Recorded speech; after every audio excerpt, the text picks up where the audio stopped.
Sitting on the park bench, eyeing little girls with bad intensity. Hey, Aquila, drying in the cold sun, watching as the pretty Peggy. The Back to the Future trilogy was one of the biggest film franchises of the 80s. 4 years after the first film came out, LJN released the NES incarnation. Yeah, it's LJN. Already we're off to a great start. The story is pretty much the same as the movie. You're Marty McFly, a high school teenager who has accidentally been sent from 1985 to 1955 through his friend Dr. Emmett Brown's newly developed time machine and has to find a way back. But because he interfered with the natural sequence of events in the past, his parents will never fall in love, which will prevent him from existing in 1985 when he goes back. So he has to get them together before the bolt of lightning strikes the clock tower, providing the DeLorean time machine with its only source of power necessary to operate it, all the while trying to keep his father's lifetime bully Biff at bay. So yeah, Marty's got his hands full. But despite the fact that there's a lot for Marty to do, turning this into an 8-bit video game is going to take some tweaking. So they've got you in an overhead vertical auto-scroller. You have to get from point A to point B while avoiding bullies, bees, two guys that walk back and forth with this big plate glass window which is invisible until you hit it, and all kinds of other random bullshit. If you come into contact with any of these obstacles, it'll slow Marty down, and sometimes it looks like he's groping the person that got in his way.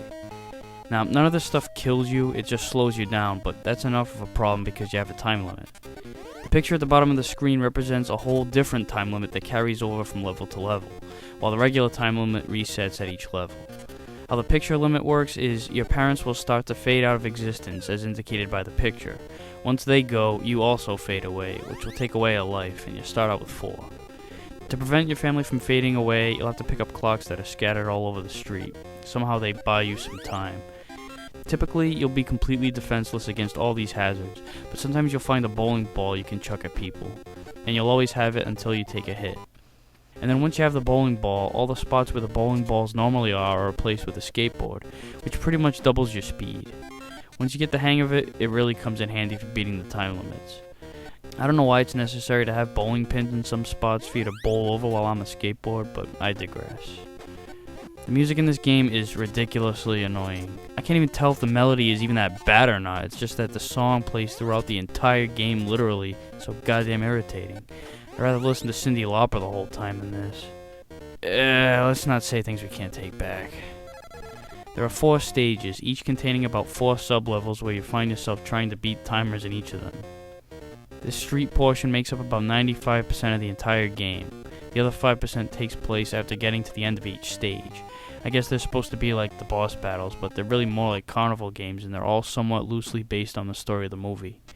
This is going to be a strange walkthrough because I won't be covering the street portion that takes up most of the game. They're all so monotonous that there's really no need to. It's just 16 levels of grabbing as many clocks as you can while avoiding everything else on the screen. Except the skateboards and bowling balls, you might want to grab them. So I'll walk you through the 4 mini games at the end of each stage. First one takes place in a cafe. You'll be standing behind a counter as countless bullies charge after you. Your objective is to throw root beer at them, but the weird angle of the counter makes it a little tough to determine where to line up, so you're going to have to play this stage quite a bit to get the hang of it. And you have to take out 50 of them to advance to the next stage, or they'll send you headfirst into the glass door. That shit's gotta hurt. Even after taking out the 50 necessary to advance, the game continues, so you'll still end up eating glass if you win the damn thing. The game also ends if you take down the maximum of 99 bullies. You do get a lifeline, for lack of a better word. The A button fires your root beer, but if you're out of reach, and you know you're fucked, you can press the B button to automatically kill all bullies on the screen. You can only do this once, but once you're about halfway done, this waitress chick on rollerblades brings you a milkshake that gives you an extra automatic kill, which is actually called the Super Shake. The longer the game goes, the more bullies will show up, they'll get faster, and they'll even throw these pies or some shit, which will momentarily stun you if you get hit. If you lose, you'll lose a life and have to go back and clear the last area right before the cafe again. So even though you've taken care of the bullies in this stage, it doesn't stop them from getting in your way throughout the rest of the game. Each street portion is expectedly harder, and they're a different color from stage to stage, but they don't really bring anything new to the table. It's pretty redundant. Until you finally get to the school where you'll play a similar minigame as the last. Your future mother Lorraine has fallen for you, so you have to put the brakes on this to A, restore the present to its natural form, and B, because that shit's just gross. Marty stands behind a desk in one of the classrooms while Lorraine blows kisses at him, which are represented as hearts, from the opposite end of the room.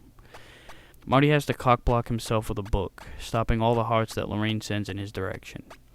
She'll move up and down, randomly changing direction now and again, so you have to carefully line the book up with the hearts. Keep your focus on the trail in the middle of the room and you'll be able to line up with the hearts easier. Just keep in mind that she'll start to pick up speed about halfway through it. Same deal as last time, you block 50 kisses and you advance to the next level. If you miss one, well, I guess that makes you a motherfucker. Small boring street levels and it's on to the school dance where Marty finds himself on stage playing guitar to serenade his future parents into kissing each other. You'll use the guitar to block the notes that bounce from either side by using the D-pad to switch from left to right as well as up and down, as the notes will either land low, middle, or high. Because the notes change their height at such a fast rate, it's a bit tough to calculate where they're going to land, especially when there are a couple at once coming from either the opposite or same sides. But each specific note always lands in the same spot every time. The flat symbol will always line up high, the sharp symbol will always line up low, and the eighth note will always line up in the middle.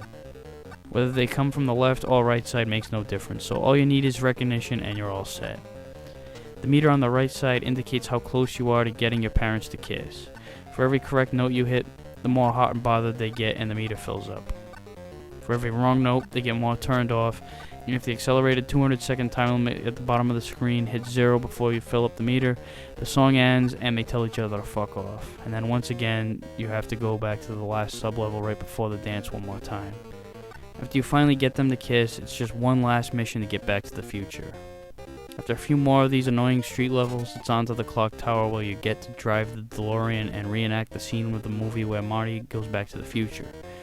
Your goal is to drive through the wire setup at the end while driving 88 miles per hour exactly. There's a speedometer at the bottom of the screen so you can monitor how fast you're going. You don't have to worry about timing your finish with the exact moment the lightning bolt strikes the clock tower. That will happen automatically. But you do have to worry about all the goddamn lightning bolts that hit the street. I've never seen so much lightning in one area, but then again, this was 1955 and I wasn't around to see if that sort of thing happened back then. Dodge the lightning. If you get struck, you'll get slowed down and have to pick up speed by holding up on the D-pad. If you're not going 88 when you cross the wire line, then you just have to go back to the stage right before... Wait, what the fuck? Game over? Damn, they really mean that shit when they say you only get one chance. What a fucking drag it is to get all the way here. One lightning bolt slows you down enough just before the end, and that entire effort becomes a waste of time. Not that you're not wasting your time playing this anyway, because even if you do beat the game, this is all you get for an ending. Weak. Maybe I'll just go back in time and prevent... never mind. A good Back to the Future game may have been possible during this time, but the fact that LJN got their hands on the license effectively ended all possibilities of such a thing. Your future is what you make of it, and I recommend that you don't invest any time into it by playing this game. So that wraps up this edition of Aqualung's Game Reviews. See you next time.